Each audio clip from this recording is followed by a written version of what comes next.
Hello, everybody, and welcome back to the Pizza Time Chronicles. It is time to get lost in the pizza sauce. Listen, everybody, I have an amazing guest today, as I always do on this show. Today, I have Giselle. Giselle, how are you doing today? Hey, good morning. Good morning. I am well, dear. How are you? I am doing great. Giselle, let everybody know who you are. Okay, well, I am Giselle Quintanilla. I am the CEO of Ready Writer Services LLC, and I help authors, new and existing, publish their books, get their manuscripts ready, translate them into Spanish, and market and promote them. If you are wondering who is the amazing editor behind Passion, Purpose, and the Pursuit of Happiness, this is her. She's helping me publish my book. I'm so grateful to meet her. And as well, I like to have fun. She's a fun person, and I got a fun person editing my book, so it's great. Ah, thank you. It is my honor. It is my honor. So talking about editing and writing, that's what this episode's about. There's so many aspiring authors out there, or probably potential authors out there this year entering 2022 because they want to share their story. And I wanted to bring you on because you had a successful 2021. You're coming into 2022 on fire. Um, so my first question to you is, can anyone be an author?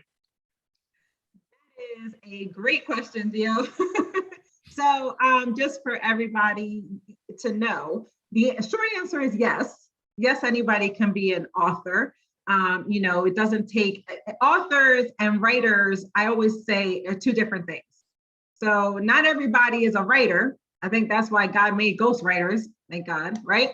But everybody can be an author. Now, with that, though, I will say this, Dio, and I'm going to quote, I think, who is one of your, a line from a movie that I know you love and I love is, with great power comes great responsibility.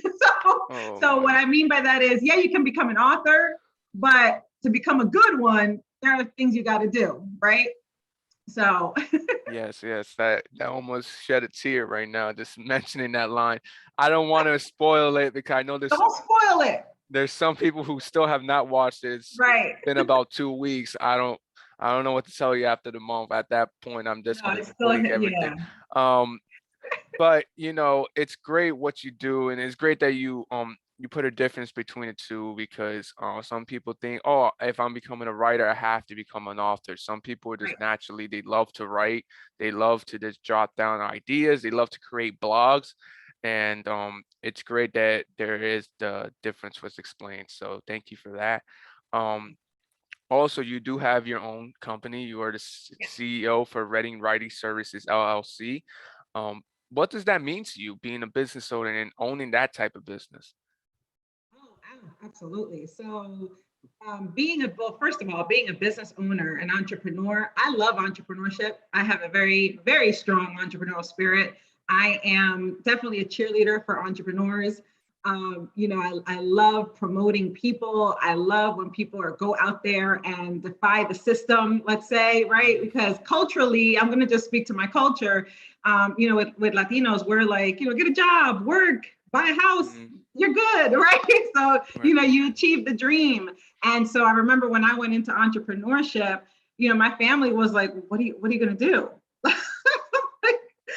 And they're still, so years later, Gio, because Ready Writer Services, to me, it's everything. I love what I do. I have a passion for my clients. I love every single one of my clients. I honor them. I'm grateful for them. I love that I get to walk alongside them as they manifest this assignment on their hearts, right? I love that I get to see somebody go from writing something on a computer to actually holding it in their hands. That's like my favorite part. When you're like, my books are here, right? That to me, it just fills me up. And so years later, it's very successful.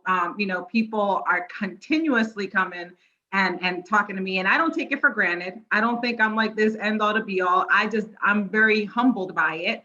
But my family's still kind of like, how's work? How's everything going? Like they're concerned. And I'm like, yo, I love what I do. Entrepreneurship, I love it. And when you have a passion for it, and you have the stamina for it, because it's not for everybody, you absolutely see the harvest of your work. You see that. And so it means the world to me to be able to serve people, go into their own form of entrepreneurship with their books. I can definitely speak on this, especially you editing my book now. I'm excited, and you definitely are there all the time. I have sometimes 1,000 questions, and you're always there to answer them. And I think it's great that you do care about your clients, that it's more than just a transaction, that there's work to be done behind your services. And it's just great with what you do. I can only imagine when I have my book in my hands in a couple months. It's crazy to think about that. It's gonna be here very soon. I have to give you a lot of thanks and praise, and it's just great with what you do. I'm so happy for you, and I really hope your 2022 is successful, Yeah. which I'm happy I for know it you. will be. Yes, it will be successful, and I'll make sure to drop all your information in the comment section, as well as tag your page, because people should know who Ready Writing Services is. I mean, it's a great service. I think it's a great service, and I Thank you. think anyone who wants to make their writing into a physical form, or Right. ebook form. I mean, Right. we're in this age now. I hope everybody has Amazon Prime. Yeah. I think everybody does. I don't know. Believe it or not, some people actually don't have Right, Amazon. So, exactly. But well, we love them. but you should. Right. You should. If you don't have Amazon, get Amazon. Please do. This is not a sponsorship, by the way. I don't get paid enough for that. I still love Amazon, Getting but zero royalties right now, but it's good. maybe Oreo one day. I know that's the one I'm going for. Um, So, we talk about books. We know some people love reading books. A great majority don't like reading books at all. Um, some people, with this whole ebook thing, now people prefer the ebook. Some people just love the right. convenience of having it right there. And I guess that's the great thing about having Amazon. You can order books, the ebook version. Um, but that also kind of creates a question in the back of my mind.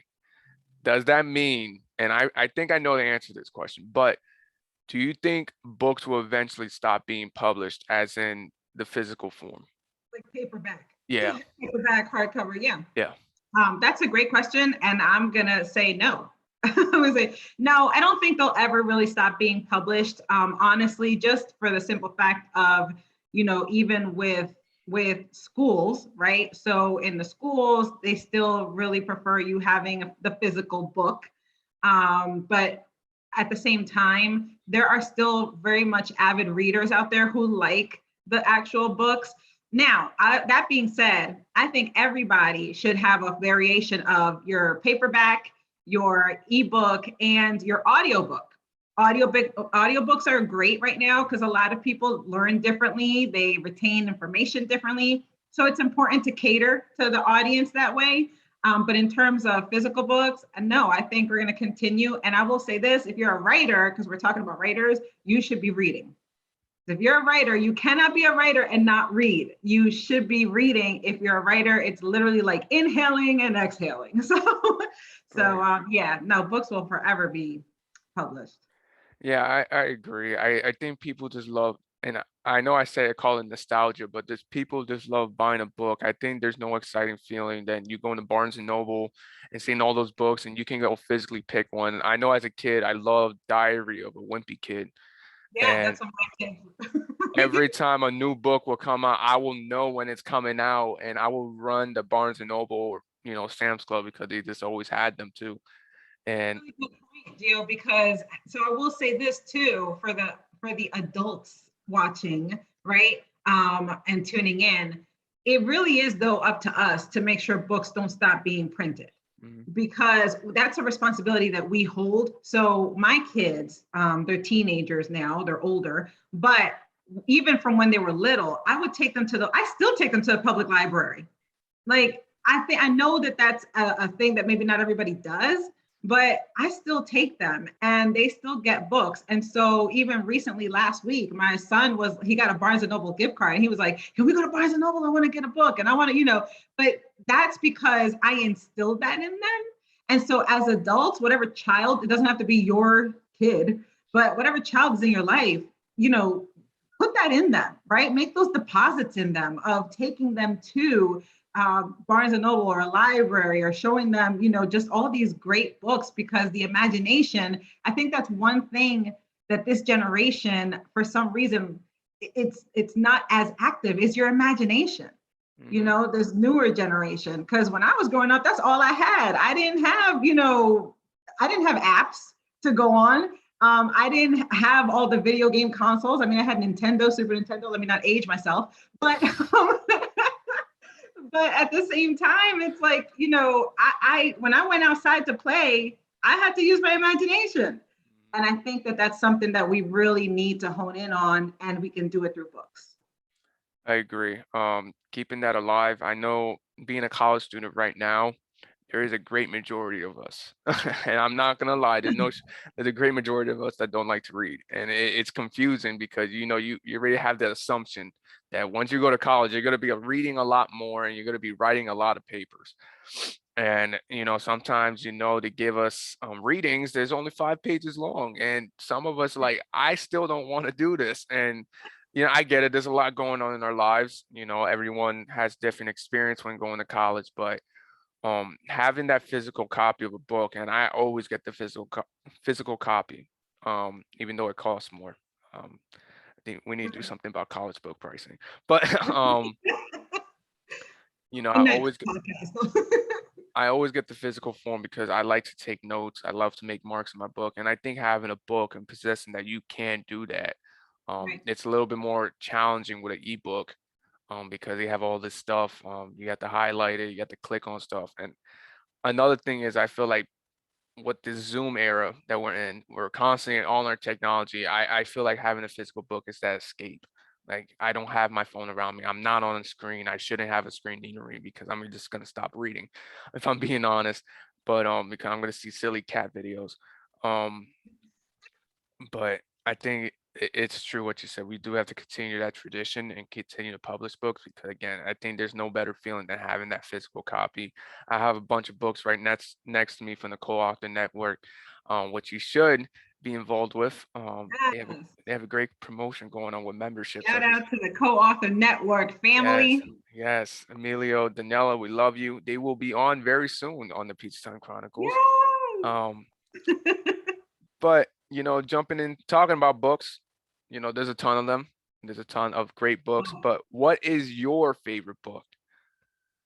oh my goodness. So, man, I think the shorter list is which wouldn't be my favorite book, but no. So I thought about this, and this is funny because my genre, I'm a writer and author, my genre is nonfiction. I love nonfiction. I like, I like to write it. That's where my go-to is. But I will say that in reading, I like fiction. I like fiction because it takes me places, right? I just can use my imagination, just go anywhere and imagine anything. And so I'm going to say one of the more recent books that I've read, believe it or not, is Esperanza Rising.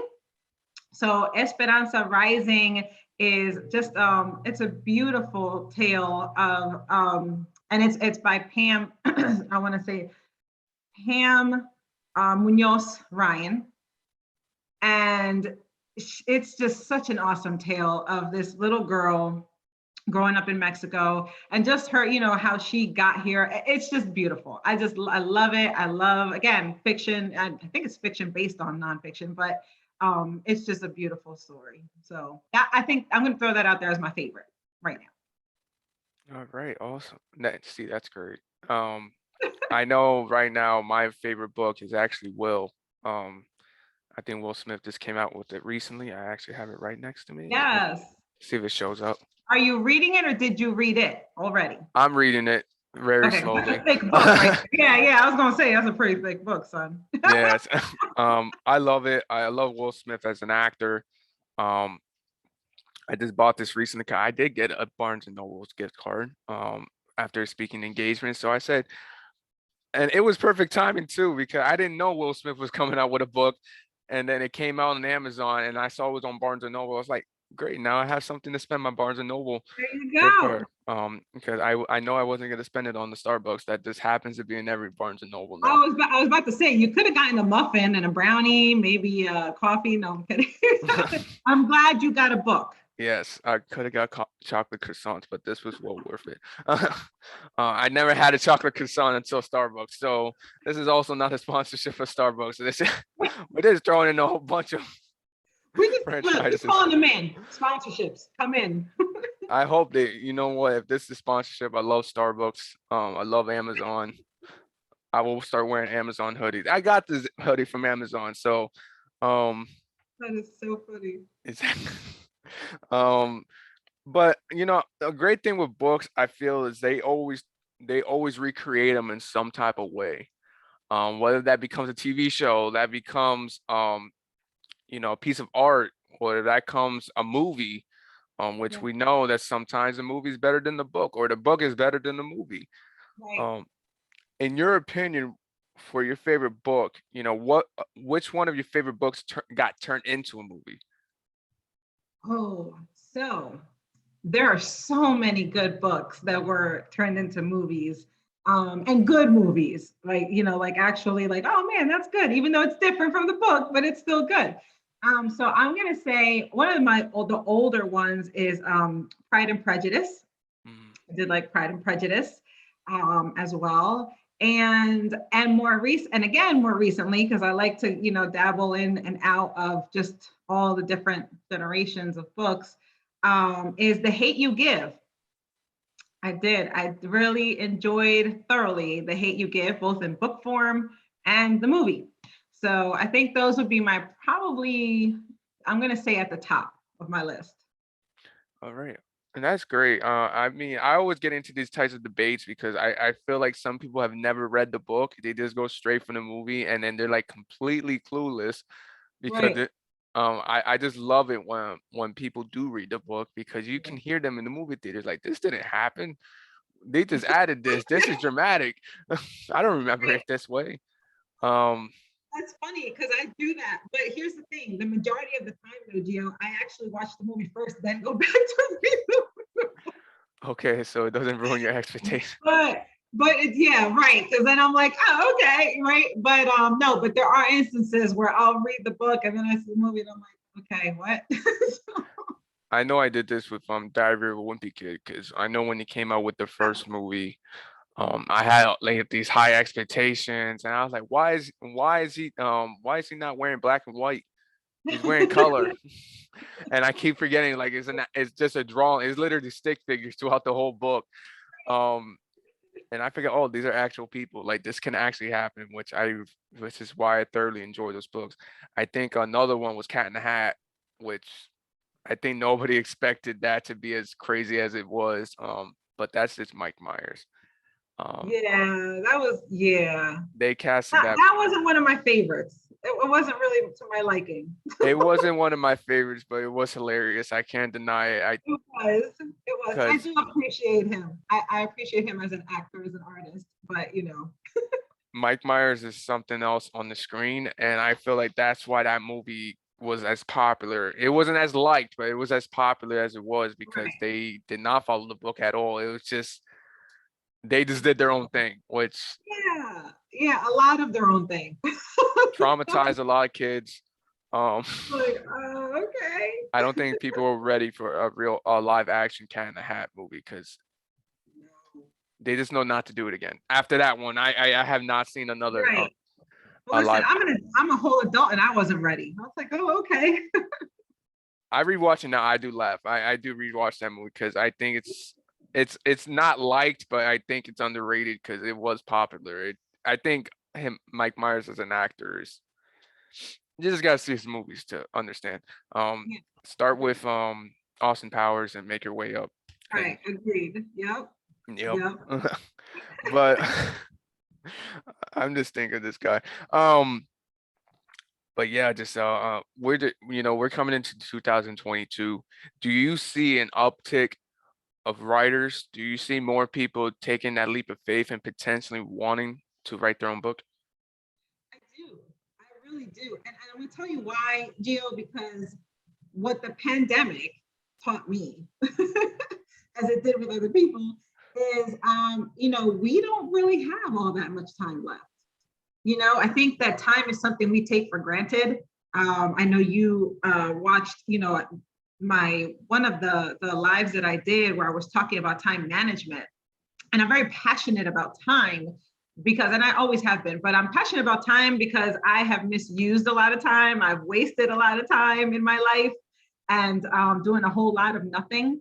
But I think when the pandemic in 2020, I think when everybody shut down and started seeing just how valuable life is and the minutes in our lives are, people were like, I gotta get my stuff together, right? I gotta get my stuff together. I gotta go ahead and do whatever I have to do. And so, that year, 2020, was actually a great, so I want to say this the right way.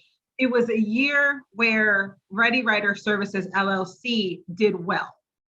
That's what I'm going to say. It did well. But again, everybody had time. Everybody, like, where were you going? You weren't going anywhere. Everything was closed. And I think what happened is, for the people that weren't quite ready, 2021 was like, okay, this is it, right? And I think that because we're still in this, we're still kind of walking this out. This experience of, we don't know, life is so precious. We could be here today and gone tomorrow.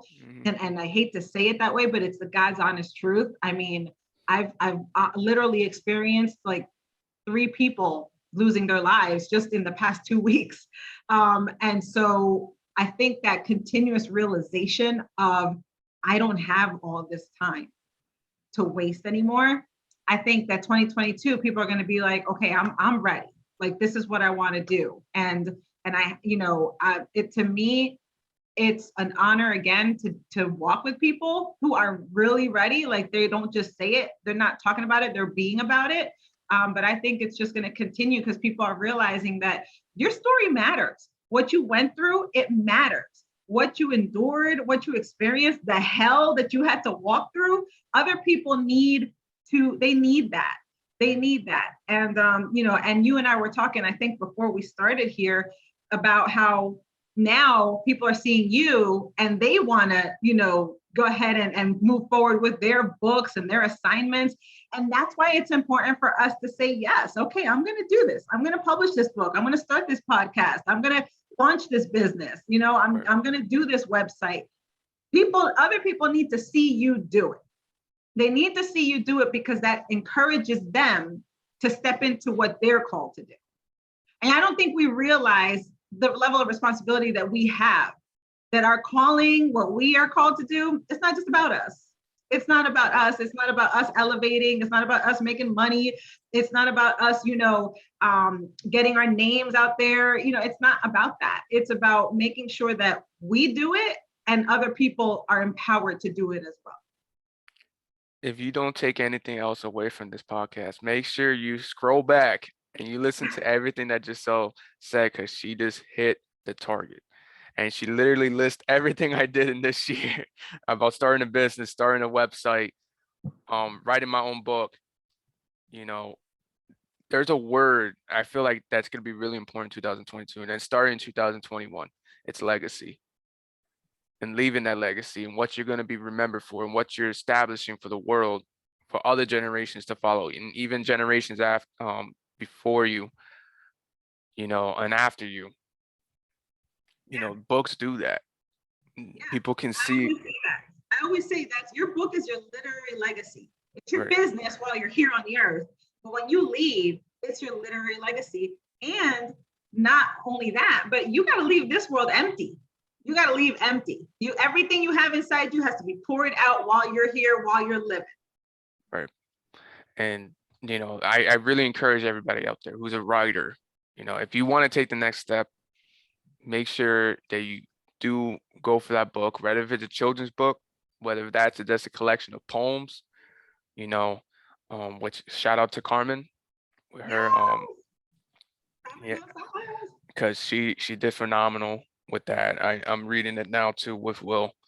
I kind of dabble into everything because then I don't finish these books. But definitely do it. And I highly recommend going through Ready I need to stop saying Ready Reading. Writer. Ready Writing Ready Services. Writer I keep Services. saying my hometown. Ready Writing Services. Um, and make sure you go do these services because they are worthwhile. They're worth the investment. And especially Giselle will take care of you and make sure that your piece of art that you put into this world is valued before you even put it out. And you are valid yourself. And that's why I wanted her on the show today. It's great that she's on because we're right in the middle of the process of getting my book published, and she basically explained the process. In about 2 months, my physical book is gonna be here. It's gonna be an ebook as well. I believe so. That is the plan. Um, it's just blowing my mind, and that's why I'm so happy Giselle's here. Thank you so much. I'm excited to be here. I'm excited to be here. I wish I had a pizza sweatshirt, but I'm excited to be here. Maybe I can start selling pizza sweatshirts. Who knows? Who knows? But just I like to ask everybody a closing question. It's pretty much the same question. What is your favorite pizza, and where is that pizza from? Oh man. Okay. So first of all, let me say this. I love pizza. Like I love pizza. I can eat pizza any time of the day. And I like cold pizza. Fight me. I don't care. I love cold pizza. So I will purposely leave pizza out to eat it. But so my favorite, I like I know I'm gonna get hits on this, but I do like Hawaiian pizza. I know people are like, there shouldn't be pineapple in it on pizza. I like pineapple on pizza. So I do like Hawaiian pizza. I like extra cheese pizza too. I'm an extra cheese girl. And my favorite place, so where I live, there's a spot called Giannina's, and I like their pizza because they're big slices, and I like thick crust. But my go-to Geo, because I'm a North Jersey girl, Patterson, what's up, through and through. I like New York slice pizza. So I'm 15 minutes away from the city. I go to the city, get my pizza, and call it a day. Their pizza is undefeated. Yes. I think New York pizza is the best. I don't believe in deep dish. I think that's a casserole. Not a deep dish. I do love it, but it's not for me. It's not my favorite. But New York pizza is definitely undefeated. Believe it or not, pineapple pizza is actually the favorite of the show. I think literally like half of my guests have said pineapple pizza. Yeah, come on. Hawaiian is where it's at. So, but a lot of people are haters. I'm just saying. I think it deserves to be on pizza. It's just not my go-to. It's not like I'm gonna wake up and say I want pineapple pizza. If it's there, if it's offered, I'm gonna eat it. But if it's not gonna come out of my paycheck. That's just all I gotta say about it. But it's great. Well, Giselle, it was great having you on the show. Everybody, remember, you can't get too lost in the pizza sauce because see, that's too much sodium. You can't have too much sodium in your life. No, exactly. Giselle, do you want to send everybody away with a great message? Oh man, a great message. Oof, let's see. So take advantage of the time, right? Like we're starting off the new year, and I'm not one for resolutions because resolutions will most likely not be resolutions by April. Let's be honest. But I am one for vision. And so I want to leave you with, whatever you do in 2022, have a vision for your life, write it down, and then do it. Just do it. Do it no matter how you feel. Do it no matter what you think. Do it even if it's already being done because nobody can do it like you. Right. So just do it. Perfect. Everybody, we got more great guests coming along this year. Giselle's not the only one. We got a lot more coming. Pizza Time Chronicles is back. We're doing well. And everyone will get lost in the pizza sauce this year. Just not too much because that's too much sodium. Everybody, until next time, my friends.